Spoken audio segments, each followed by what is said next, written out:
நான் என்ன சொல்றேன், இந்த மூட்டையெல்லாம் அவுத்து வைக்க சொல்லுங்க இல்லையா? அவுத்து வச்சுட்டு தண்ணியா அவங்க தண்ணி ஒரு ஆள் குத்திக்கிட்டே இருக்கான்.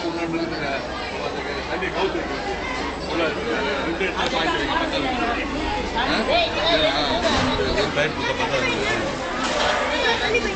வெளியே போச்சு 4 பேண்ட் 2 நிமிஷம்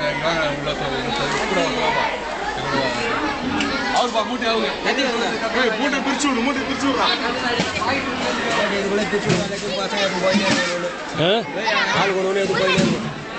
அவர் என்ன சொல்றாரு, வெளியே வச்சோம்னா 4-5 தூக்கி மூடுவாங்க. இங்கன்னா நம்ம தெரிஞ்ச மாதிரி 2 ஒன்று கொடுக்கலாம். ஒருத்தருக்கு எல்லாருக்குமே கிடைக்கும், சிலருக்கு கிடைக்காத போயிடும்.